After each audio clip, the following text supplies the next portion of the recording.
Hi friends, स्वागत है आपका हमारे यूट्यूब चैनल शिव क्लासेस पे। आज हम यहाँ पे देख रहे हैं स्टैंडर्ड 12 की एक्सरसाइज 1.2 जो कि चैप्टर 1 से है मैथमेटिकल लॉजिक। तो एक्सरसाइज 1.2 का क्वेश्चन फर्स्ट का हमारा क्वेश्चन 8 चल रहा था। क्वेश्चन नंबर 8 हमारा चल रहा है।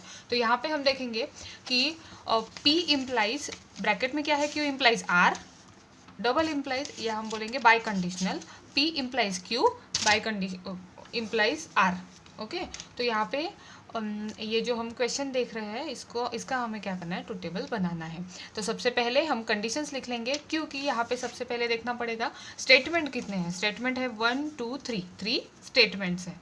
ओके, और कनेक्टिव्स कितने हैं, 1 2 3, 3 कनेक्टिव्स है और 3 स्टेटमेंट्स हैं। तो यहाँ पे हम क्या कर सकते हैं, अभी कॉलम और रोज बना देंगे। 1 2 3 4 5 6 7 8।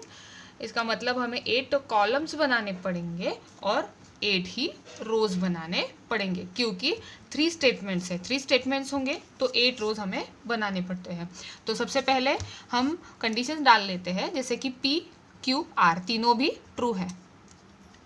P Q R तीनों भी ट्रू है, ये पहली कंडीशन। उसके बाद के कंडीशन में हम लिखेंगे P और Q ट्रू है, R फॉल्स है। उसके बाद P ट्रू है, Q F है और R ट्रू है। फोर्थ वाली कंडीशन में P ट्रू है और Q और R दोनों भी क्या है, फॉल्स है। उसके बाद P F है और Q और R क्या है, ट्रू है। फिर 6 वाले कंडीशन में हम लिखेंगे P क्या है, F है, Q T है और R F है।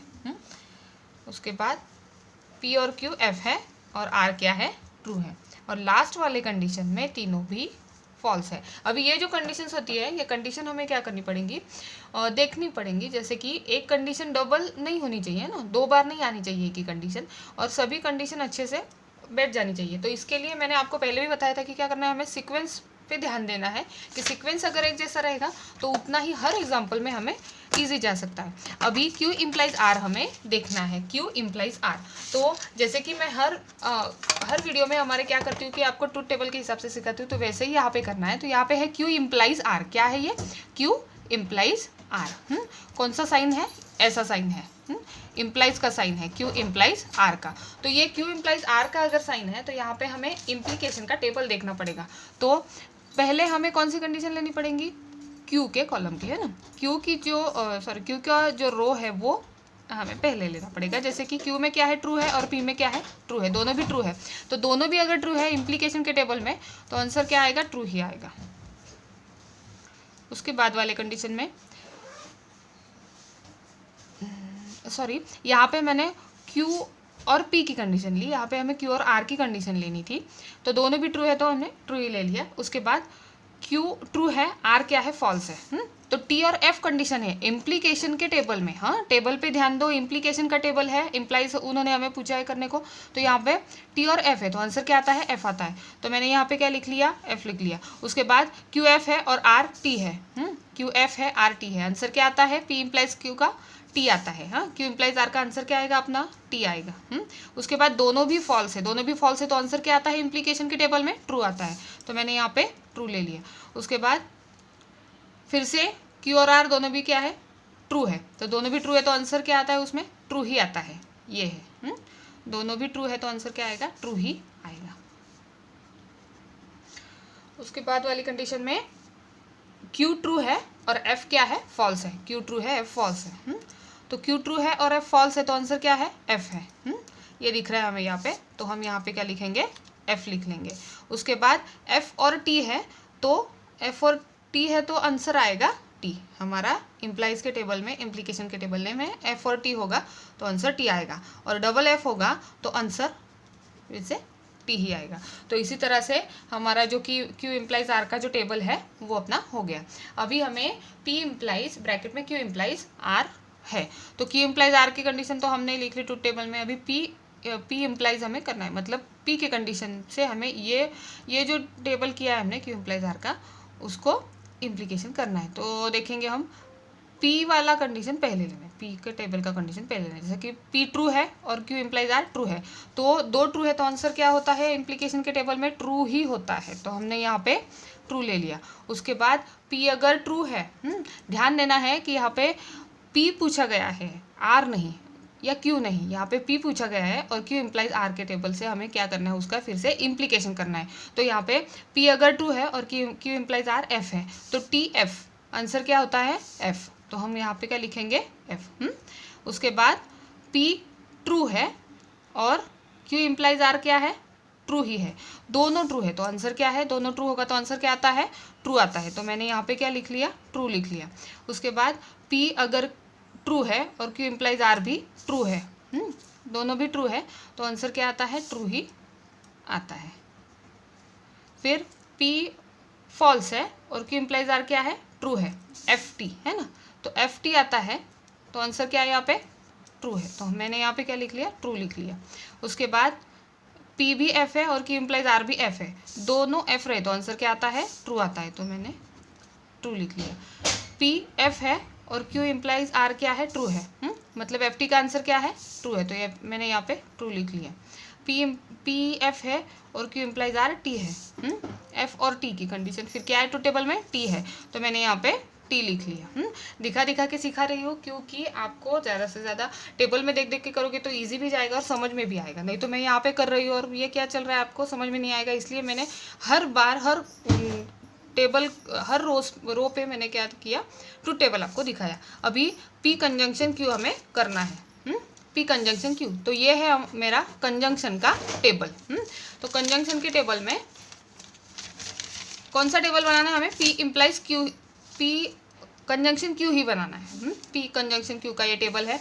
तो यहाँ पे देखेंगे अगर दोनों ट्रू है, सॉरी पी और क्यू दोनों भी ट्रू है, तो आंसर क्या आता है, ट्रू ही आता है। पी ट्रू है, ये पी क्या है, ट्रू है, और क्यू क्या है, ट्रू ही है, तो ये भी क्या आएगा, ट्रू आएगा, क्योंकि हमने यहाँ पे 8 कंडीशंस ली थी तो हमें 8 कंडीशंस के हिसाब से यहाँ पे जाना पड़ेगा। अभी पी अगर ट्रू है, क्यू अगर एफ है, तो आंसर क्या आता है, एफ आता है। कंजंक्शन के टेबल में टी और एफ है सीक्वेंस में, तो आंसर आता है एफ, तो मैंने यहाँ पे एफ लिख लिया। उसके बाद पी अगर ट्रू है और क्यू अगर एफ है, टी एफ फिर से आया, तो मैंने क्या पहले जो लिखा था वही आएगा ना, एफ ही आएगा ना। अभी एफ और टी है, तो एफ और टी, तो आंसर क्या आता है, एफ ही आता है, तो मैंने यहाँ पे एफ लिख लिया। उसके बाद ये एफ और टी, फिर से एफ और टी आया तो आंसर एफ ही आएगा। उसके बाद दोनों भी एफ है, तो आंसर क्या आता है, एफ ही आता है कंजंक्शन के टेबल में, तो यहाँ पे मैंने एफ ही लिख लिया। दोनों भी एफ है तो आंसर क्या आता है, एफ ही आता है।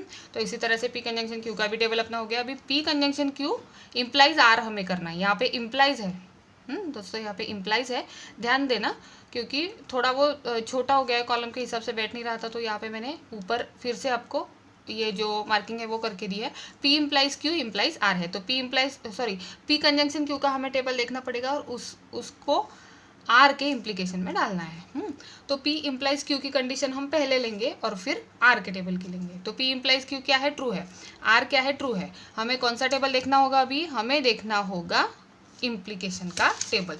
तो इम्प्लीकेशन का टेबल मैंने यहाँ पे रखा है, तो यहाँ पे देखेंगे हम कि पी इम्प्लाइज क्यू ट्रू है और ये भी ट्रू है। पहले ये लेना पड़ेगा, ये ध्यान दो कि पी इम्प्लाइज क्यू का पहले लेना पड़ेगा, क्योंकि वो कंडीशन पहले है, नहीं तो पहले आर ले लोगे तो सब गलत हो जाएगा। फिर यहाँ पे पी इम्प्लाइज क्यू ट्रू ले लिया और यहाँ पे आर का भी क्या है, ट्रू है ना, तो दोनों भी ट्रू है, तो आंसर क्या आता है, इम्प्लीकेशन के टेबल में ट्रू ही आता है, तो मैंने यहाँ पे ट्रू लिख लिया। उसके बाद पी इम्प्लाइज क्यू पहले ट्रू है और फिर आर क्या है, एफ है, तो टी एफ आंसर क्या आता है, टी एफ रहा तो आंसर आता है एफ, ये है एफ, तो मैंने यहाँ पे एफ लिख लिया। उसके बाद पी इम्प्लाइज क्यू पहले एफ है और क्यू क्या है, आर क्या है, ट्रू है, तो एफ टी हमें देखना पड़ेगा, एफ टी क्या है, टी है, तो मैंने यहाँ पे ट्रू लिख लिया।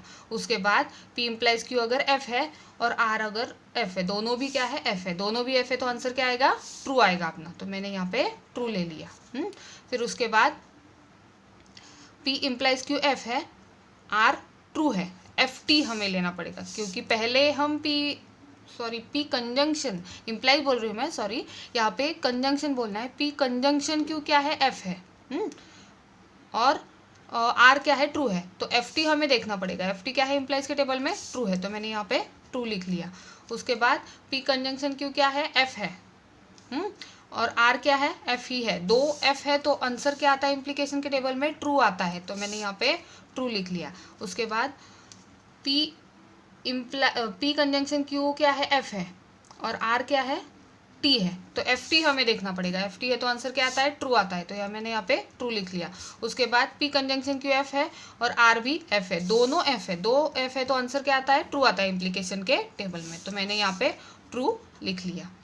इसी तरह से हमारा ये P conjunction Q implies R का टेबल हो गया। अभी हमें क्या करना है, यहाँ पे ये जो कंडीशन थी पहले वाली P implies Q implies R, ये और उसके साथ P conjunction Q implies R, इन दोनों को हमें कौन से टेबल में डालना है, बाय कंडीशनल। बाय कंडीशनल का ट्रूथ टेबल हमें बनाना है। ये क्या है, बाय कंडीशनल स्टेट यहाँ पे है। तो हम क्या करेंगे, फिर देखेंगे दोनों के, पहले कौन सा लिया है उन्होंने, ये लिया है P implies Q implies R का, तो ये हमें पहले लेनी पड़ेंगी कंडीशंस और ये बाद में। तो अभी क्या है बीच में, बाय कंडीशनल, तो बाय कंडीशनल का टेबल मैंने यहाँ पे सामने रखा है, दिख रहा है, बाय कंडीशनल का टेबल है ये मेरा। तो हम स्टार्ट करते हैं अभी। तो P implies Q implies R क्या है, ट्रू है, और P conjunction Q implies R क्या है, ट्रू है, दोनों भी ट्रू है, तो आंसर क्या आता है, दोनों भी ट्रू रहा तो ट्रू ही आता है, तो मैंने यहाँ पे ट्रू लिख लिया। उसके बाद ये P implies Q implies R क्या है, F है, इस टेबल में, इसमें क्या है, P implies Q implies P conjunction Q implies R में F है, दोनों F है, तो दोनों F है तो आंसर क्या आता है, बाय कंडीशनल के टेबल में आता है ट्रू, तो मैंने यहाँ पे ट्रू लिख लिया। उसके बाद इस टेबल में क्या है, ट्रू है ना, और इसमें क्या है, ट्रू है, दोनों भी फिर से ट्रू है, तो आंसर क्या आएगा, दोनों भी ट्रू है तो आंसर ट्रू ही आएगा, तो मैंने यहाँ पे ट्रू लिख लिया। उसके बाद P implies Q implies R true है, P conjunction Q implies R क्या है, ट्रू है, यहाँ पे भी दोनों भी ट्रू है तो आंसर ट्रू ही आएगा। फिर उसके बाद नीचे भी देखो, ये भी दोनों ट्रू है, इस कॉलम में भी ट्रू है, इस कॉलम में भी ट्रू है, तो ये भी ट्रू आएगा, इसमें भी ट्रू है, इसमें भी ट्रू है, देखो कितनी बार यहाँ पे ट्रू ट्रू आ रहा है हमारा। फिर इसमें भी देखो ट्रू है, इसमें भी फिर से ट्रू है, दोनों भी कॉलम में ट्रू है। बाय कंडीशनल के टेबल में हम देख रहे हैं जैसे कि P implies Q implies R और bye conditional P conjunction Q implies R हम यहाँ पे कर रहे हैं। फिर उसके बाद P implies Q implies R true है और P conjunction Q implies R क्या है, ट्रू है, दोनों भी ट्रू है तो आंसर फिर से क्या आ सकता है, ट्रू ही आएगा। तो ये हो गया अपना 8 वाला क्वेश्चन, एक्सरसाइज 1.2 का फर्स्ट क्वेश्चन का 8 वाला क्वेश्चन यहाँ पे हो गया। अब